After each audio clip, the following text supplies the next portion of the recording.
The story continues by showing the 4 children being attacked by the winged, monster-like baby in the cinema from the previous episode, and then Lily wakes up, realizing she had a nightmare about the incident again. She is very frightened. The image cuts to 2 police officers staking out near Ronnie's house. The police suspect her father of causing the incidents involving the children at the cinema because he is the most suspicious person. Ronnie's grandmother often asks Ronnie to look out the window at the police and is annoyed that they constantly monitor their house. Ronnie's father tells her grandmother that it is their job, and if they find evidence that he is not involved, they will stop. He assumes they are just keeping an eye on him for now. Ronnie feels distressed, thinking that if she hadn't taken them to the cinema, her father wouldn't be suspected, and everyone wouldn't have been lost. Her father encourages her not to think that way, telling her everything is not her fault. The image cuts to Hanlon sitting outside his house. A woman and a boy in a car arrive with a lot of luggage, and Hanlon looks very happy. This is his wife and son, Will, who have just arrived to join him in Derry. They are very happy to see each other. Hanlon's wife, however, finds the behavior of the people living in this area strange. She asks Hanlon if he is sure this is the best place for them to live, but he replies he isn't sure since he just arrived here for his assignment. His son, Will, goes to his room, which his father prepared for him, and sees that his father bought him a telescope, something he always wanted, making him very happy. The image cuts to Lily's former friend, who abandoned her earlier, now trying to join the group of girls who are bullies. She tries to talk to them even though they ignore her. She is willing to act funny to make them laugh just so they will let her be in their group and not hurt her. Next, Lily is seen sitting in class, and her former friend tries to talk to her. Lily replies normally. Her friend tries to ask about the unsettling incident that happened in the cinema, and Lily says she is fine. Then, the teacher comes in to start the lesson, and a new student opens the door. It is Will, Hanlon's son. He apologizes for being late, explaining he is new and doesn't know the way well. The teacher tells him to take a seat. The image cuts to Hanlon at his office meeting his commanding officer, who tells him they found the person who attacked him the previous night and found the weapon at their residence. Meanwhile, Hanlon's wife is walking in the streets of Derry, where she just moved. She goes into a store to buy some items. Suddenly, she hears children chasing a boy and sees them bullying the boy, but everyone around seems to ignore them. As a newcomer, she is puzzled and asks the store owner, who replies that children are just like that, showing no concern. Annoyed, she rushes out to stop them. The bullying boys look at her as if they are about to attack her too. The victim boy quickly runs away, and the bullies follow him. She notices again that everyone around her seems indifferent to helping the boy. Instead, people in the town stare at her strangely for intervening. In the evening, Hanlon's family is eating dinner together. Hanlon's wife advises her son not to behave like the children in this town and asks him if anyone bothered him at school. He says no. The image cuts to Ronnie sleeping in her room. She pulls the blanket over herself. Suddenly, she feels the blanket changing. She can't pull it off, and it starts to feel like a strange skin, and she feels like she is inside something's womb. Water makes it difficult for her to breathe. She struggles until she breaks free from the strange belly. When she looks closely, the strange object raises its head, revealing her mother's face. It starts blaming her, saying everything is her fault and that being pregnant with Ronnie caused her passing. It calls her an unlucky child and now she's causing problems for her own father,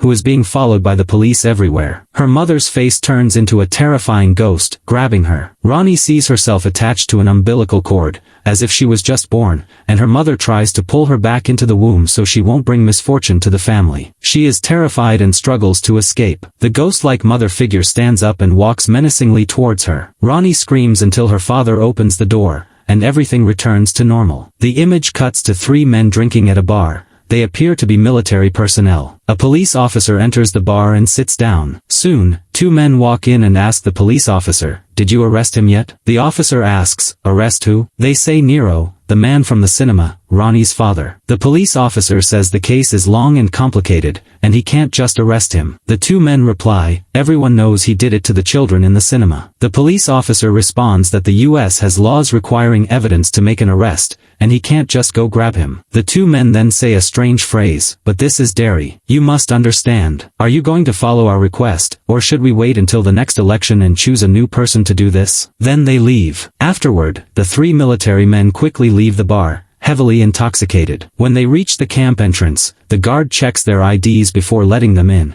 but he says it's too late, and they shouldn't be coming back so late. In fact, no soldier should be out without special permission. The 3 soldiers tell the guard to report it to his superior first. When the guard reports that 3 drunken soldiers were out drinking and are just now returning, the superior tells him not to mess with the 3 of them and let them in. They easily get back inside, despite having sneaked out drinking, even though the camp has a special mission the next day. The next day, the image shows the military group on a mission in an area, seemingly digging for something. The commander is inspecting the site. Meanwhile, 3 men are secretly watching the military operation from a distance. Lily is at school during the break, eating lunch alone because she has no friends. Her former friend is sitting with the new group but looks worried when looking at Lily. She has no choice, as being with Lily would lead to the group bullying her. Ronnie then walks in and tells Lily she had a strange experience last night, meaning the malevolent entity has returned. She wants to take Lily to the cinema again to watch the film to find the truth and escape this danger. Lily refuses to go. She will absolutely not go back there. Ronnie says if they don't find the truth,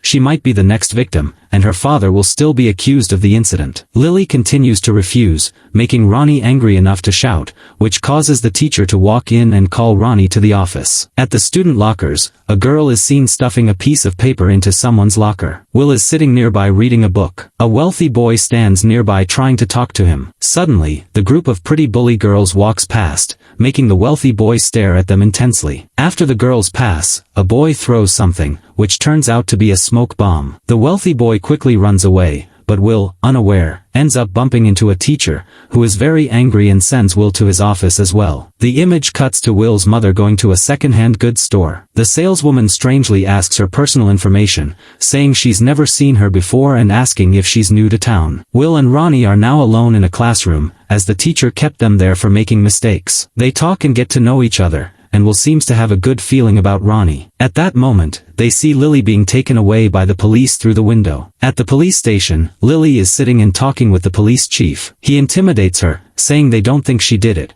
but they want her to take them to the cinema again and tell them what happened so the police can work more easily. He hints that the incident where her father was lost was as bad as the cinema incident, and since she was at both, she should cooperate. She loses her composure and says she didn't do it, breaking into tears. The police officer continues to pressure her to go to the cinema again. He then says a strange thing: if she doesn't want to be involved in this anymore, she needs to accuse the person who is most suitable. Afterward, the police arrive at Nero's house, Ronnie's father, and arrest him, claiming Lily confessed that Ronnie's father was the one responsible for the cinema incident. Ronnie and her grandmother are horrified by the arrest. Ronnie goes to knock on Lily's door late at night. Lily's mother opens the door and scolds Ronnie. Ronnie shouts from outside, asking Lily what she told the police that led to her father's arrest. Did she lie to the police, and why did she do it? Lily only replies, "They tricked me into saying it," and runs back inside. Lily's mother closes the door. Hanlon decides to go to the detention area where his superior accused the man of attacking him the previous night. Hanlon takes a gun, removes the bullets,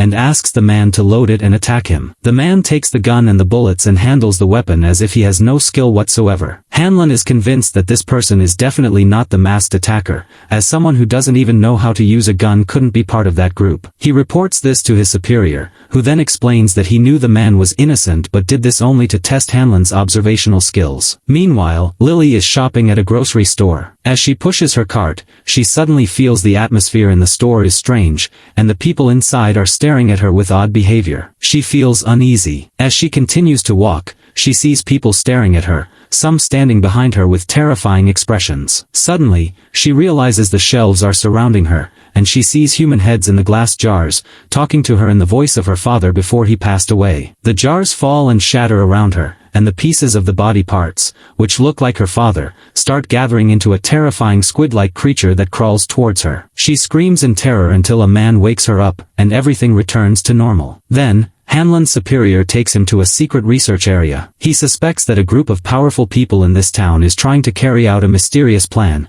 creating fear in Derry. As his superior takes him there, the group of soldiers finds a car buried in the ground in the research area, and there are human remains inside the car. The story ends here, completing part 2 of IT. Welcome to Derry. If you want to follow the next part of the story, please remember to subscribe to ensure you get to watch the next episode.